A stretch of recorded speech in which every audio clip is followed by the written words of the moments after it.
Hello friends, welcome to our channel Ignou Center. As we discuss MEG02 British drama solve assignment for 2020 to 21 batches, and this was the part 2 of your video, and the questions are on your screen which was come to your assignment. Hope you look carefully on the question. So at our previous video or previous part, we begin with our part 1, and the questions that we done in our part 1 is discuss the play within the play in a Midsummer Night Dream. So this was finished in our part 1 video. So now we begin with our part 2 questions, which was question number 3, and the question was, what is the importance of Hamlet soliloquy in the play? And the answer is, Shakespeare's soliloquy in Hamlet differ radically from their common convention as in incidental speeches. To argument audience understanding, on the contrary, they are just as important, if not more so, as the segment where character interaction occurs. Without the soliloquy, the play would be vacuous and sporadic, highly dramatic. They give it momentum, propel it forward to new and exciting level by influencing plot, characterization and mood, as well as expressing key themes. This is primarily based on the fact that much of Hamlet involves a struggle with the self. There are conflicts between characters, but there are also individual existential psychological conflict.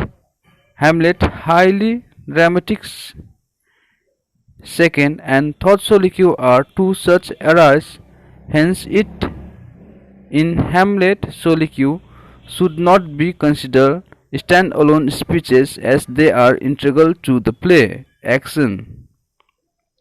Hamlet's soliloquy both are influenced by plot. It is through the soliloquy that the interesting theme of Hamlet, procrastination, is extended and realized by the audience.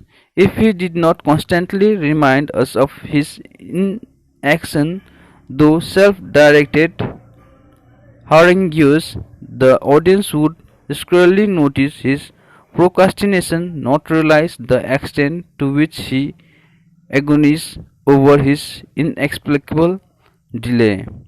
The first and second soliloquy function in bringing this to light. The former does this through Hamlet's violent criticism of himself. I am pigeon liver and lack girl to make observation better, and at the though revealing that doubt of the ghost validity has weakened his purpose. In the second, Hamlet contemplates how enterprises and of great pitch and movement, as his resolution to avenge his father, lose their name of action by thinking too much about them. To examine the importance of soliloquy in terms of how they contribute to action, it is first necessary to define the nature of this action. What must be understood in that Hamlet is largely a play about inaction. The plot centers on his persistent irresolution to fulfill his filial and moral duty. In Hamlet's second soliloquy, he begins, "Oh, what a rough and pleasant slave I am." He compares his dismal deficiency in passion to an actor who had tear in his eye, distraction in his aspect for a work of fiction, More importantly, it is because of his soliloquies that action eludes him. He is cursed with cursed with an excessive meditative faculty by concentrating too much on whether or not he should act. The native hue of resolution is sicklight over with the pale cast of though. Action characteristically influence further action. It is a never-ending and overlapping sequence of cause and effect. Hence, we should not consider soliloquies as isolated passages, but should broaden the scope of analysis to judge how they act as a crystal for further event. Hamlet make a profound decision to use a play to determine the validity of the ghost and catch the conscience of the king. This decision led to a vital turning point and dictates the plot's direction from their own. The third soliloquy follow the second without any section in between where Hamlet interacts with other characters. After indulging in this prolific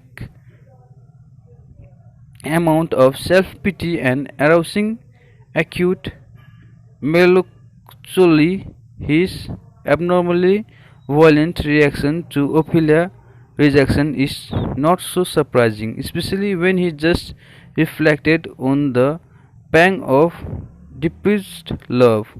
Plot fluctuation hence are highly dependent on Hamlet's soliloquy and therefore play a significant role in the actions of the play.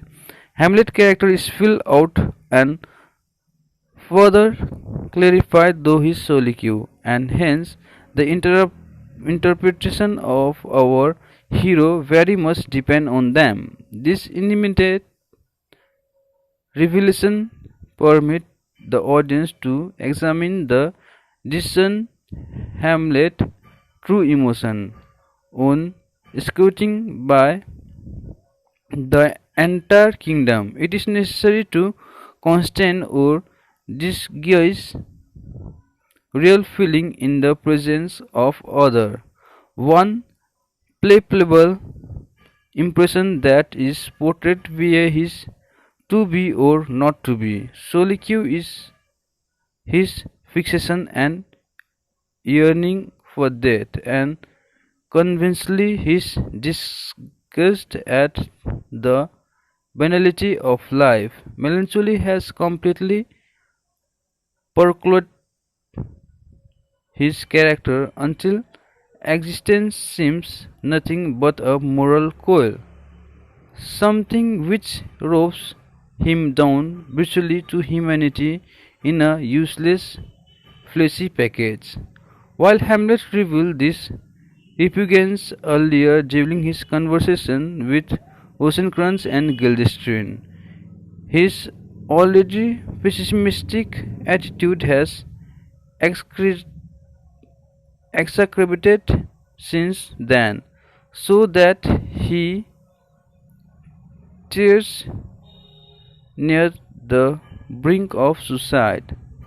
A release from the whip scorn, insults, and pangs annexed to a worldly life has become something difficult to be voiced. He sensitively to the injustice in the world make his idealistic desire for a moral world. Integrity is especially important to him, and he agonizes over which is nobler to endure life ills with patience or to take arm against them. Interpret defense. This value also linked to his struggle to define truth. While some regard Hamlet as enigmatic and profound. Others interpret Hamlet's soliloquy as little more than another example of extreme introversion. Indeed, his mind lapses into disconsolate physicalities whenever he is alone, complaining unremittingly. We also realize how prone he is to making sweeping statements, using the pronoun we and us. When his observation on human sociology pertain mainly to himself, this linked to the next passage, when he remarked to Ophelia that men are errant knives all of us. Furthermore, Hamlet states that the undiscovered country from whose bourne no traveller return. Depending on how one interprets this line, it may reveal that Hamlet is prone to indulging in grandiose and melodramatic axiom without consulting memory first. For the father returned at least in spirit to the mortal realm. He has witnessed the spectre himself. This tendency to give in to his dramatic side linked to his rash conflict with Laertes in the graveyard scene. Soliloquies are just as important to play action as other sections because they illustrate crucial character features. Hamlet's soliloquies are vital in establishing the mood and theme of the play. Without the soliloquy, Hamlet would remain an entertaining revenge drama, but that enigmatic and sordid quality which suffused the tragedy would be significantly diminished. The soliloquy, triggered by self-doubt and distress at the corruption of Denmark, explored the dimension of the human character. Though Hamlet's sordid contemplation, the play became a dense examination of how external difficulties, the incestuous marriage between Hamlet's mother and uncle, the unwedded garden of the kingdom, the onus of forced revenge, after effect man's psychological vichy, the self-directed anger and torment in his second soliloquy. I, a dull and moody metal rascal, pick or like a John a dream, unpregnant of my cause, and can say nothing, no, not for a king. A heart reaching hopeless is also established. Hamlet knows that he has all the motive in the world to kill Claudius. The man murdered his father, married his mother, and usurped his rightful position on the throne. The spectre of his father's spirit demands revenge, and yet he cannot act, and he does not know why. Why upon it? For he explored when he realized that all his ranting on the remorseless, treacherous, lecherous, kindest villain mean nothing in the end because it's achieved nothing. Eventually, though remarking on his procrastination, he is still procrastinating. The third soliloquy in is structural similarly to a scholar argument, but the subject on this contention is whether to be or not to be, to live or to die. He desired the latter, but a coward fearful of what dreams may come after death, he resigns himself to life. This theme of death hangs over the entire play. We see Hamlet's idea develop on it later during the graveyard scene. Soliloquies affect the mood of the entire play and are thus part of the action. Hamlet's soliloquy constitute a crucial and dramatic part of play dynamic, often highly imminent.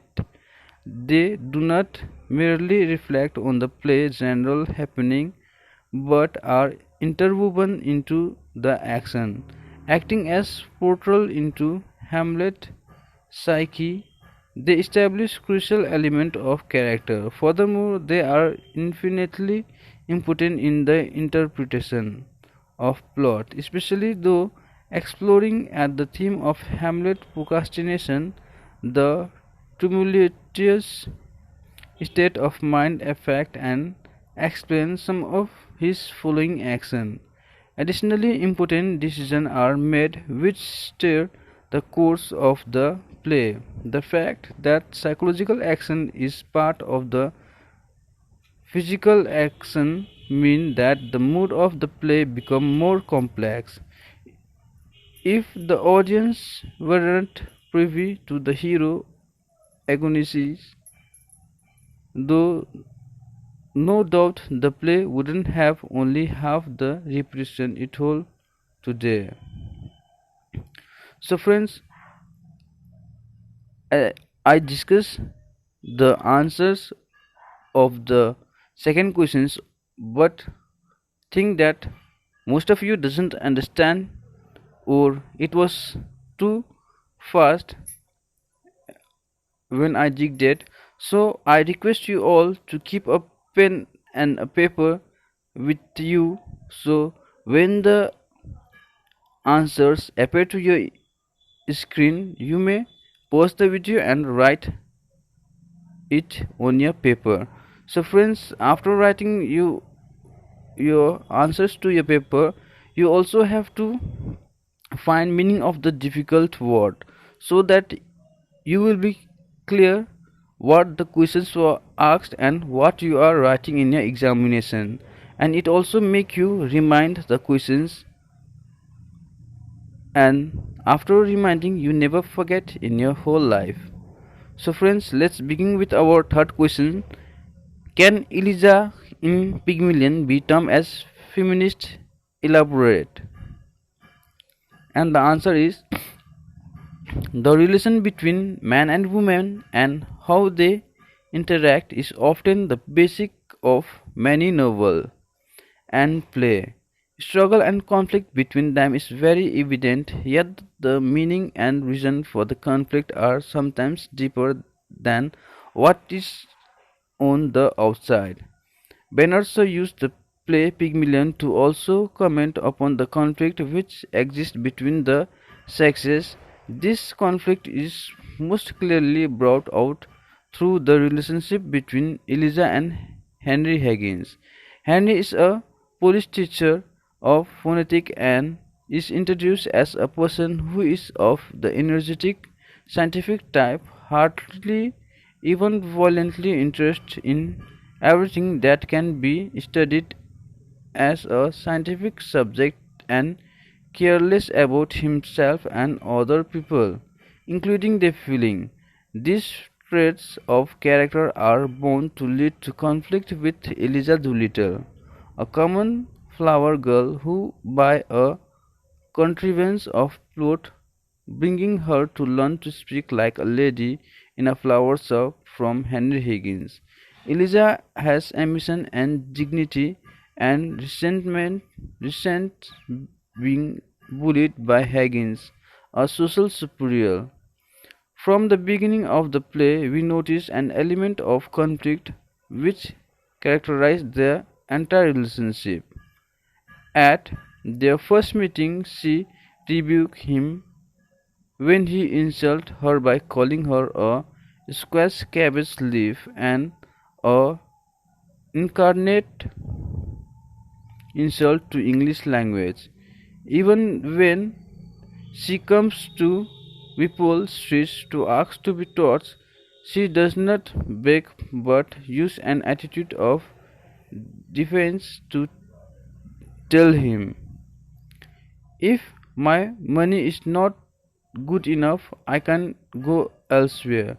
She speaks back to him when he doesn't speak sensible to her and call him a great bully. Hagen continues to bully her. This is done even as he is free of malice. He is attracted by the challenge which teaching Eliza presents. It's almost irresistible. She's so deliciously low, so horribly dirty. He vowed to make a duchess out of this draggle-tailed gutter chimpy, and imperiously dismisses all criticism and advice when he is asked what is to become of her. The stage is set for conflict from the time Eliza enters Whitlow Street. This is reflected of philosophy regarding the conflict of the sexes, since neither party is willing to submit to the domination of the other. Challenge, confrontation, and petty revenge is bound to follow. Eliza accepts Hagen's superiority as a teacher, but not without challenge. It is not the conventional teacher-taught relationship. On being told to say her alphabet, she shot back with, I know my alphabet. Do you think I know nothing? Unable to break her spirit, Hagen threatened to drag her around the room 3 times by her hair. Their relationship is one of inequality. Hagen has status, education, confidence, self-reliance, and all that goes into making a mature gentleman. Eliza, due to her background, has no culture, police speech, education, or money to make her in any way an equal to Hagen's, yet due to her personal dignity and confidence in herself, she is able to ward off all attempt by Hagen to dominate her. It is an irony in the play that while so studiously tried to avoid the suggestion that Hagen and Eliza were in love, the general audience preferred to see a happy ending to their relationship, so twisted the principle of drama by not allowing a natural ending.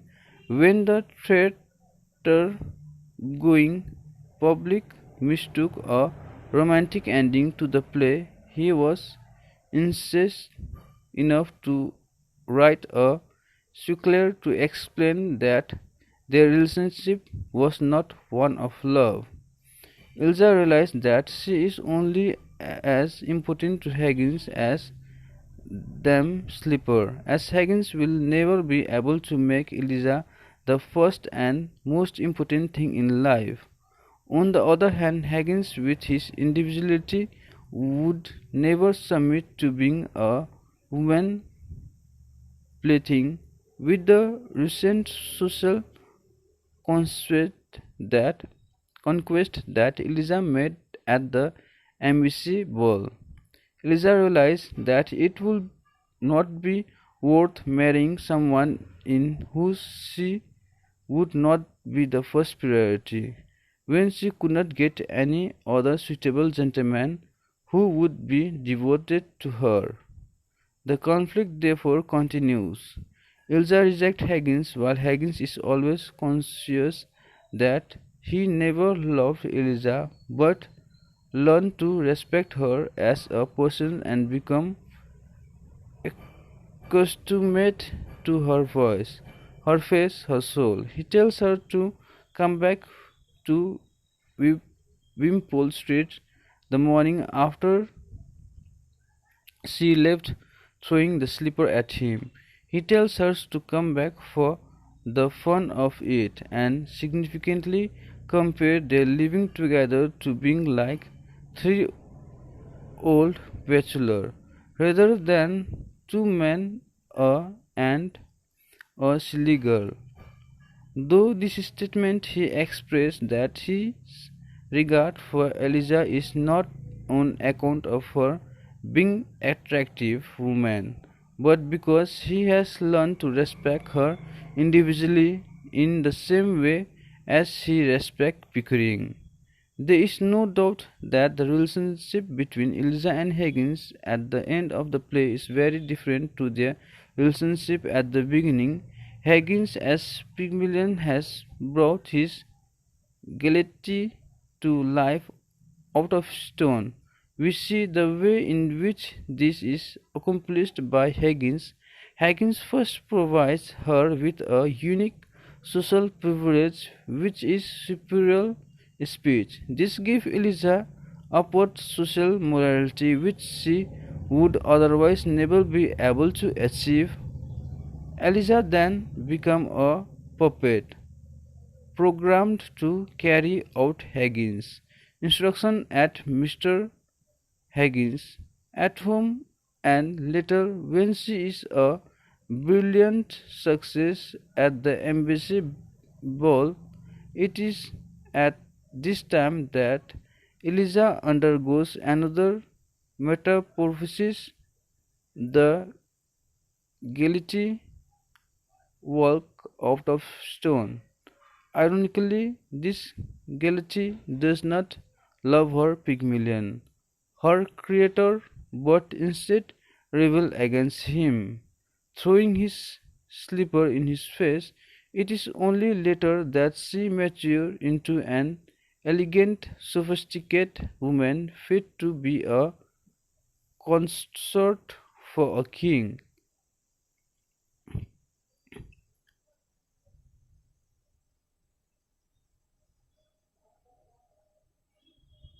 Eliza becomes conscious of her new-found equality and refuses to be treated like dirt under Higgins' feet.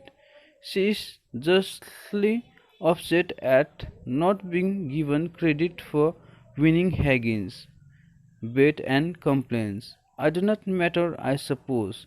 She sees Higgins in the role of an exploiter who has used her to win her his bet while studiously ignoring her future. She wounds him deeply by suggesting that he might accuse her of stealing and drinking in his emotion like Richter and nags him to provoke a further supply. Eliza is now in a position of advantage to bargain with Higgins.